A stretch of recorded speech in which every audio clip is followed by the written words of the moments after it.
ever at any point in y'all lives imagine Judy Garland having a fist fight with somebody?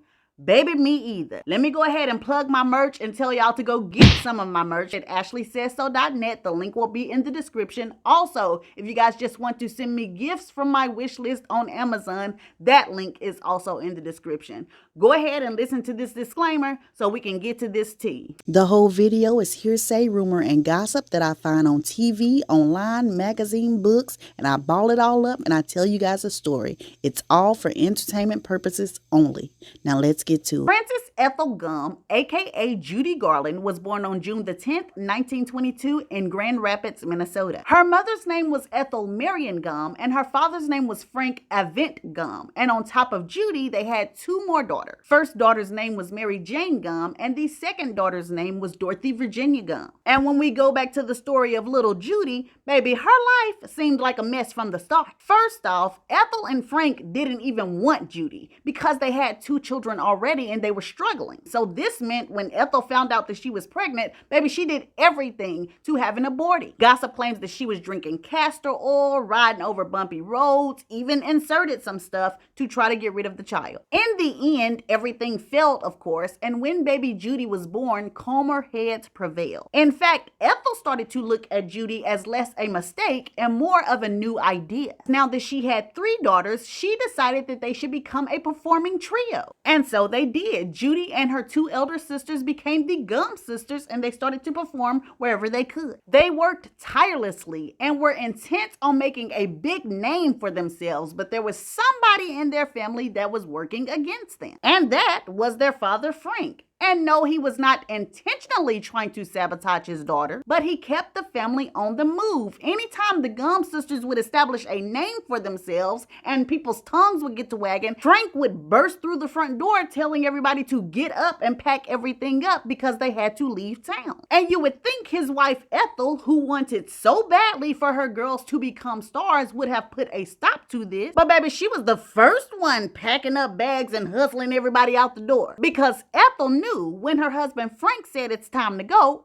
it was time to go because Ethel knew her husband Frank was a gay man. And what Frank would do was move into these small towns and then get well acquainted with high school boys. And this would go on for a while until somebody in the community would find out, grab Frank and slam him up against the wall and tell him he needed to get out of town. They didn't have his kind there. And so they would have to get out of town. Now the Gum sisters, aka Judy and her sisters, had no idea what their father had going on. That is until one of them, I believe it was the eldest girl, Mary Jane, overheard the local high school basketball star talking and joking with his friends, telling them just how good old Frank Gum's throaty bodie was. Let's move on. Now, as the Gum sisters continued to grow and perform, the baby girl Judy, whom they called Babe at this time, started to sing with a voice that floored everybody because she was so young, but she was singing with the tone and the vocal control of a grown woman. So little Judy became so popular that soon the promoters only wanted her for their shows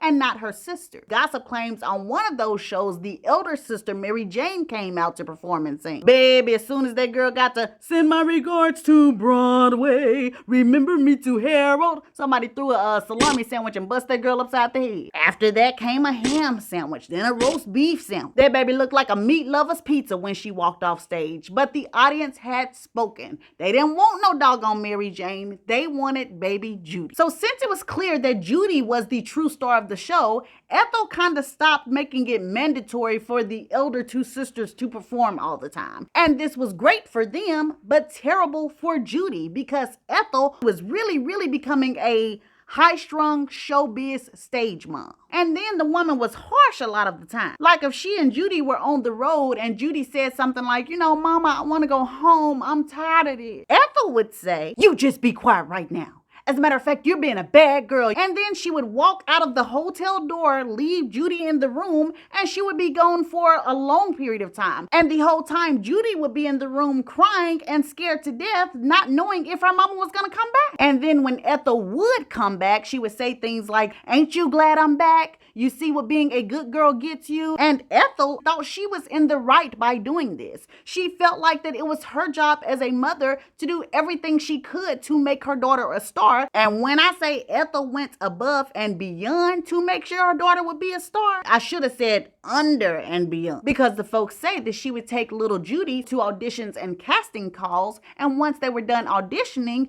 Ethel would say, okay, go outside and play for a minute. I gotta talk to the men in the big suits over there. And baby, not 5 minutes after them girls would go outside, Ethel would be in that doggone audition room looking like a bobblehead shaking a maraca, honey. Just gulping it up, calling all pose from all angles, baby. What? Child. A mess. But the folks say that mess got her girls to where they wanted to be. Allegedly, it got her so well connected that one of her connections ended up suggesting to Louis B. Mayer, the head of MGM, that he should go hear the Gum Sisters sing. And by this time, the Gum Sisters were actually going by the moniker the Garland Sisters. And when Louis did come by to watch, he was interested in only one of the Garland sisters, the youngest sister, Judy Garland. So by the time Judy was 13 years old, she was signed to MGM. However, Judy had no idea just how rude and crude Hollywood could be. One of the first things that Judy heard when she signed on to work was that she was ugly. And baby, she heard it more than a few times. I'm talking about these people would have meetings in front of her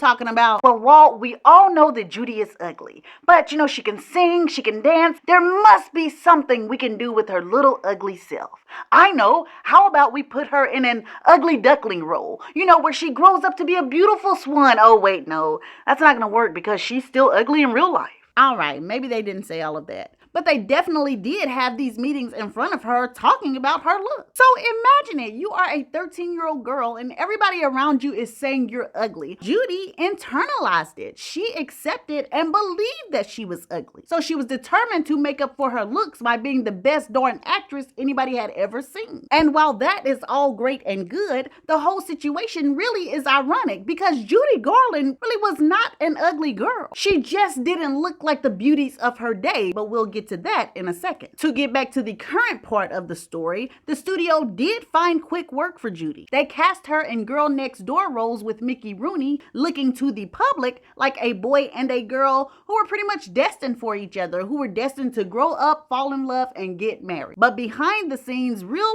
life was nothing like that. Young Judy did develop a crush on Mickey Rooney, but Judy just really was not up to Mickey's standard. Mickey Rooney was getting it on with beautiful, grown Hollywood star. You can watch his video for the details, and it's really sad because Mickey was already living the grown-up life like I was telling you about, but Judy did not want to live that life. She was trying to date boys her age. But unfortunately, the grown-up life came for her. Those grown-up studio head and managers, baby, they were having a field day with young Judy, none more than Louis B. Mayer himself. Gossip claims that there wasn't a week that went by where Judy wasn't touched. And while most of those managers just kind of felt and petted as they walked by, Louis B. Mayer had a very disturbing way of doing his dirt. The folks say that he would call Judy into his office and tell her to come sit up on his knee. And then he would tell her, you know, Judy, I am just enthralled with your singing. It's clear it comes from the heart. And then he would put his hand on her heart,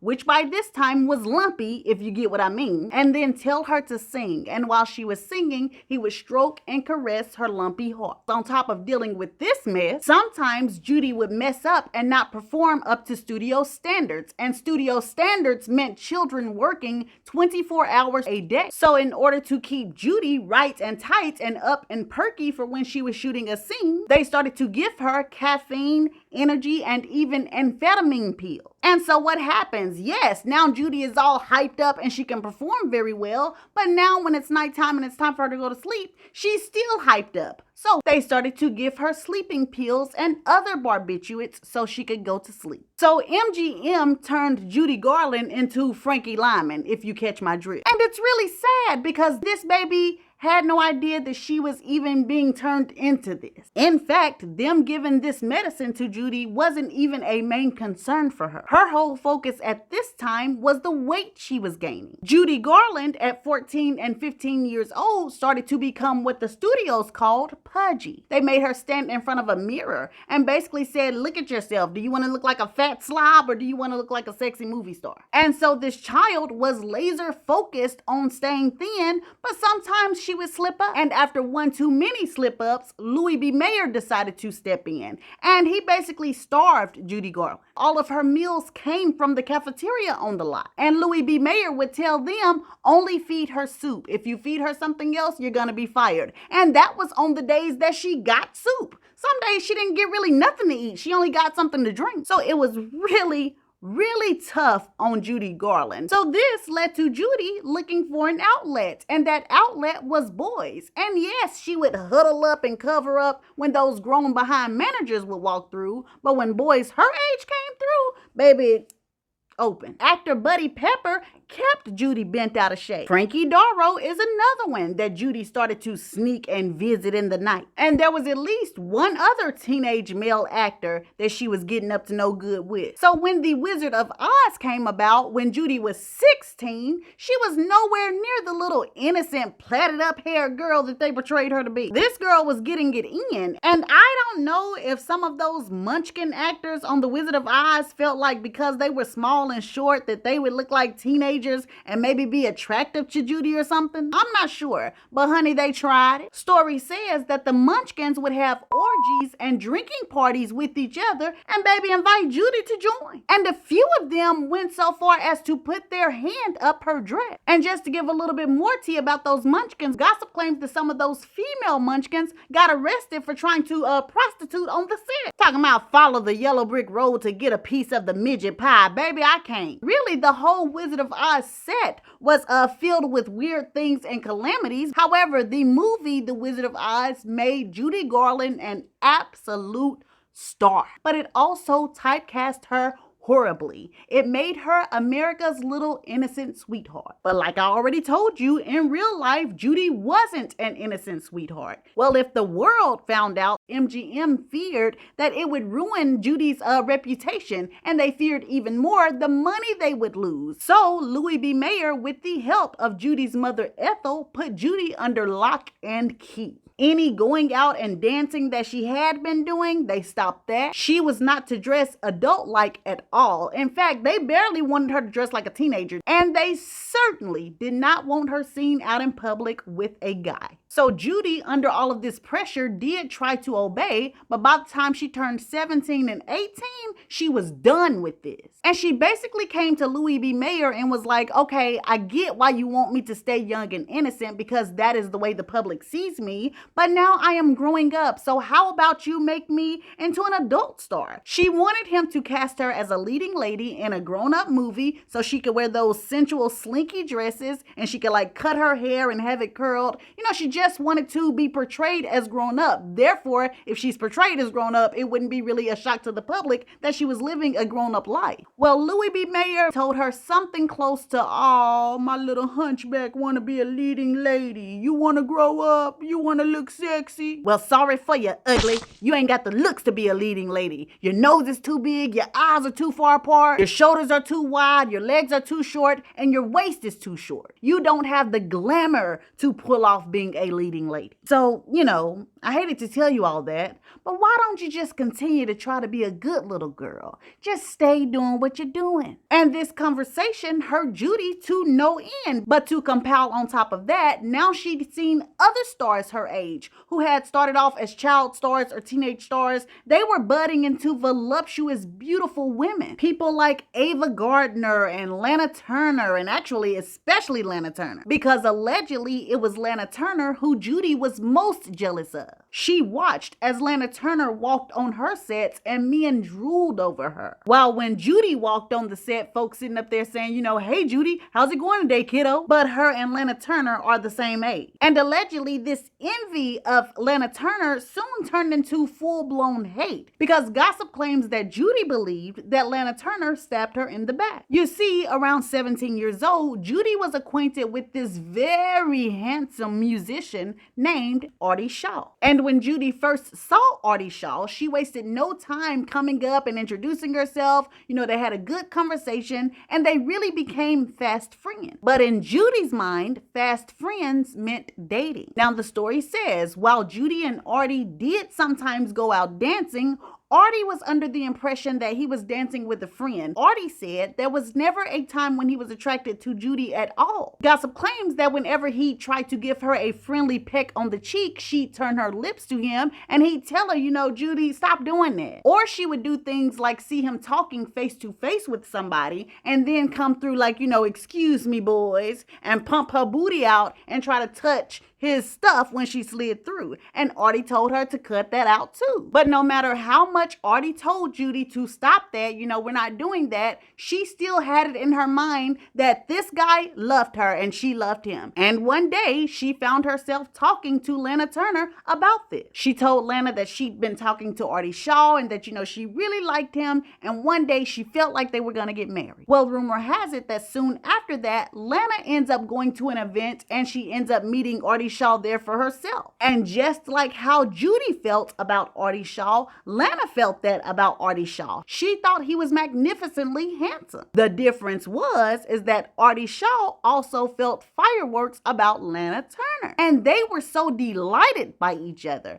that on the same night that they met, baby, they took off flying for Las Vegas and got married. The next morning, their pictures were splattered all over the newspapers saying that they had been married, and Judy Garland lost her MF and mind.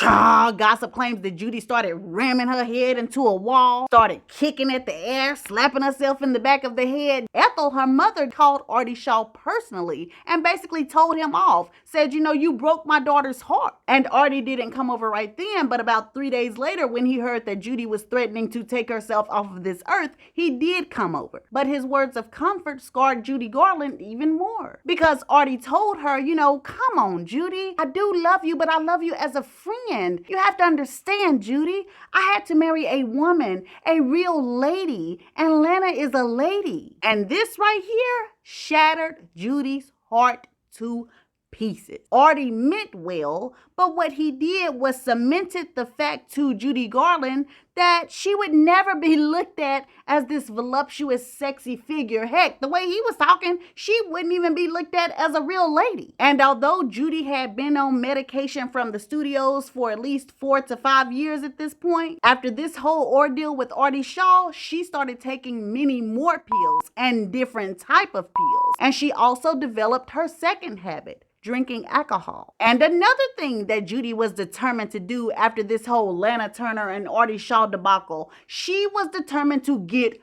married. If Lana Turner can sit up there and get married, then Judy could get married too. And so she was on the search, honey, for a husband. And she found him in a man by the name of David Rose. Now, David Rose was no Artie Shaw type. He wasn't a very handsome man, but Judy thought he looked good enough. She also liked the fact that David Rose was a very calm and serious man. And Judy felt like this is exactly what she needed, a man that was serious. She had been controlled this entire time by her mother, by the studio. Well, now she was going to marry a strong man. Now she was going to be able to say, well, my husband said that he doesn't agree with that. And I'm his wife. I need to listen to my husband. So Judy and David Rose get married in the year of 1941, and very soon after that, Judy gets pregnant. She calls her mother Ethel with the good news, and her mother Ethel calls her right back with the bad news. Louis B. Mayer is demanding that she gets rid of her baby. Judy tells her mama and Louis B. Mayer,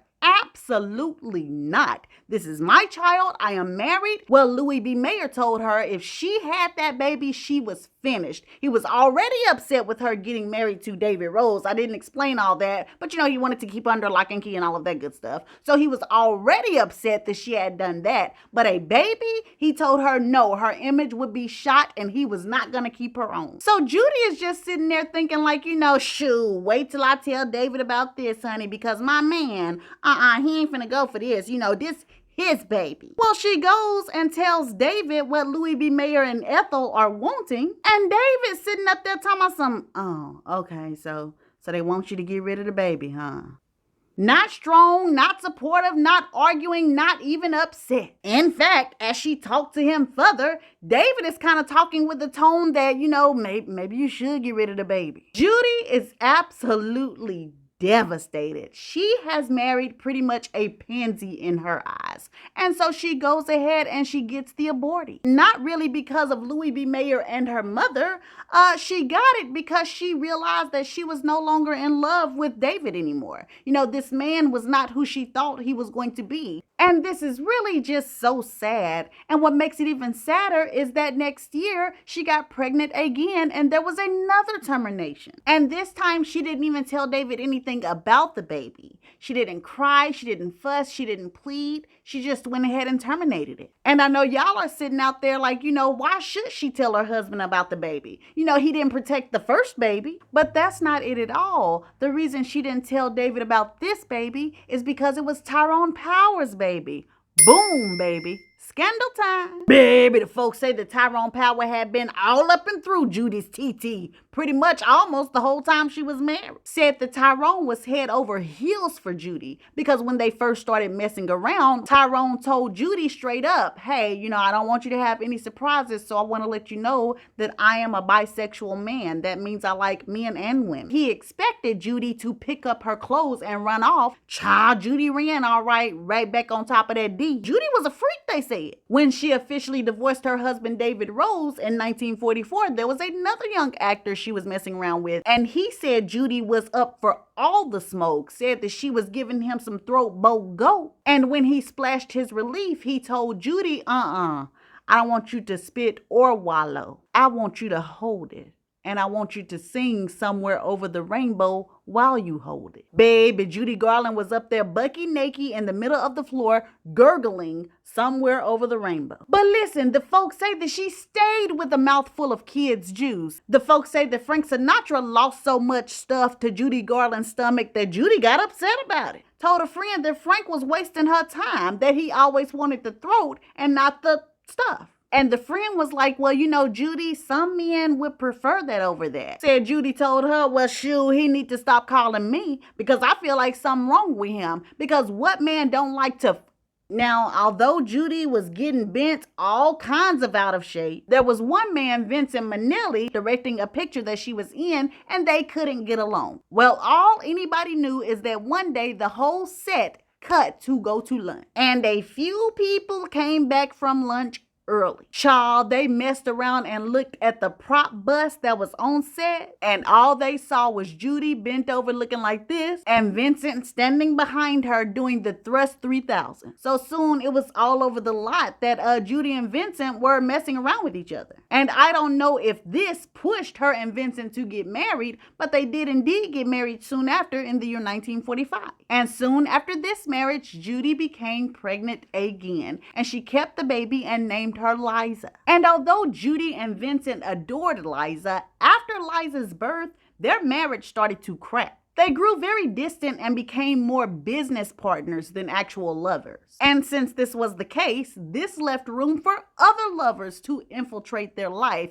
and it ended in a scandal, honey. There was one day when she was at the studio shooting a movie, and she became tired all of a sudden, and she went home early. She walks into her bedroom, kicks off her shoes, and she's about to dive in the bed when she sees movement under the cover. She yanks back the cover, and there is Vincent with his male best friend. Judy don't even say a word. She just takes off running to the bathroom with her hair blowing in the wind and starts slicing away at her arms. She is trying to take herself off the planet. When word spread around Hollywood, people didn't understand why Judy reacted this way when everybody knew that she was cheating with Yul Brynner and Orson Welles. People also wondered if Judy was really on a mission to take herself off of the planet because her husband had cheated, or if it was because her addictions had become so bad that her reputation was on the downslide and people didn't even want to be around her. The folks say that Gene Kelly had messed around and injured himself while dancing, and Judy Garland ended up showing up at his house for a visit. But when she got there, she suddenly became nauseous and said that she needed to vomit. So Gene told her, hey, there's a bathroom right down the hallway. Baby said Judy ran right past that bathroom and ran up his stairs to his personal private bathroom. She got up there making all these throwing making up noises and heaving and coughing. And then she came out and told him that she was feeling better for right now, but she needed to go home, she needed to rest. Gene Kelly thought it was strange, but he really didn't think much about the episode. That is until later on that day when he went up to his bathroom to get his medication for his injury, he found out that his medicine was gone. Judy had stolen it. She did Rosalind Russell the same way. Her behavior became too much for Vincent Minnelli, so she and Vincent ended up getting a divorce in the year 1951. But in the year 1952, Judy got married again, this time to a man named Sidney Luft. And Sidney Luft was what some people would call a brute. He was kind of a husky man, and it was a lot of people warning Judy not to marry him. But what the people didn't understand is that this is the type of man that Judy wanted. She wanted a man that seemed like he could go against the whole world. She also liked Sidney because he wasn't as hard on her to stop her addictions as her other husband.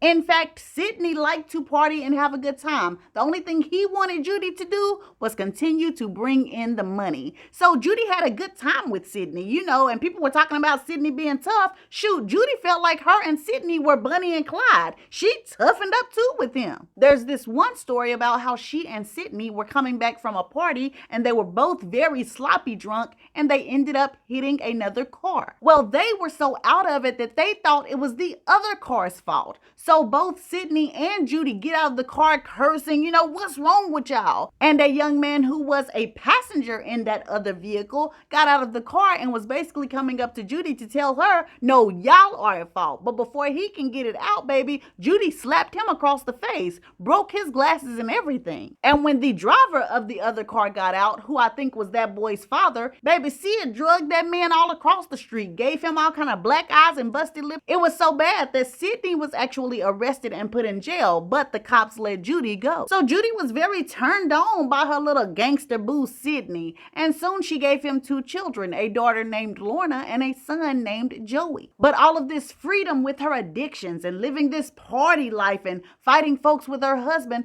all this stuff was starting to take a toll on Judy. For one, she was only in her 30s, but the girl started to look like she was 60 years old. And for 2, because they were living this high life and partying all the time and see it like to spend so much money, Judy very quickly became broke. And so because she looks like an elder lady at 30, and because she is losing a lot of money, she becomes even more depressed, and so she does even more drugs and booze. One time she was so out of her mind that she was standing in her living room talking to her assistant when all of a sudden she stopped talking, froze up, and just fell face forward into a glass table. Went straight through it, baby. Had cuts all over her face and everything. Then you got the rumor about when she had a show in Nassau, Bahamas, and Judy was in her hotel room and she got so sky high that she ended up going outside on her balcony in see-through lingerie and singing her song. And I know y'all are sitting out there like, dang, I know her husband let her do all this, but it should have been somebody around here that should have cared for her, should have took those pills away from her. The person that tried it got a knife pulled out on her. And no, I'm sorry, the lady who was Judy's assistant didn't take the pills. Judy thought she took the pills and pulled out a butcher's knife and chased that woman around the house. This same assistant right here said one time she was driving Judy somewhere, and as she's driving, baby, she starts to feel a hand rubbing up and down her thigh, all on her knee, and then suddenly go in between her. The assistant didn't know what to do, but she said she was very uncomfortable. As Judy's life went lower and lower into the skids, stories started to sweep all over Hollywood about how Judy was constantly either overdosing or slicing her arms up. I mean, y'all, it's like the woman was intent on taking herself here. She had a show in Australia one year and she got on stage very high and very drunk and she wouldn't sing and she was directing the band, and so the people in Australia booed her. Judy left the stage, went to the bathroom and took a handful of.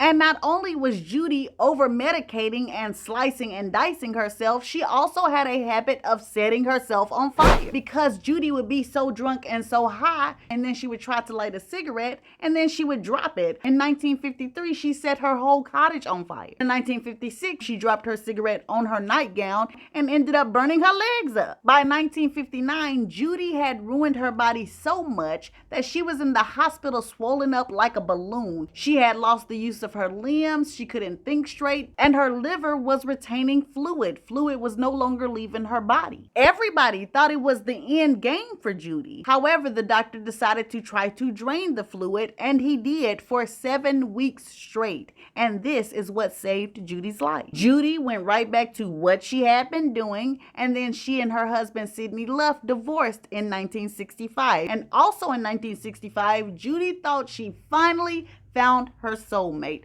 This guy's name was Mark Herron. Judy married Mark Herron and found out very quickly that he was just a gay man that was a fan of hers. Mark liked to hang around Judy and talk to Judy, but he would not make love to her. So Judy did what she thought was best, which was light a match in Mark Herron's closet and set all his clothes on fire. Once Judy's marriage to Mark Herron failed, I think she was really just kind of disillusioned with life. Her behavior had already been atrocious, but now it just became kind of deviant. The folks say that she started treating her house staff horribly. She would curse at her maids and talk down on them and kind of like push them around. And when one of her maids decided to quit, Judy threw a plate at that woman and then took a turkey leg and started busting the woman upside the head. When the woman finally was able to get out of her grip and run and get in her car to drive away, Judy picked up a big old rock and threw it at the woman's windshield. And then one story says that her children's nanny was ironing the children's clothes when Judy came out of nowhere, called the woman trash, and kicked her in the leg and started trying to beat the woman around the head. Child, the folks say that woman picked up that hot iron and started swinging it all kind of ways in Judy's face. Baby Judy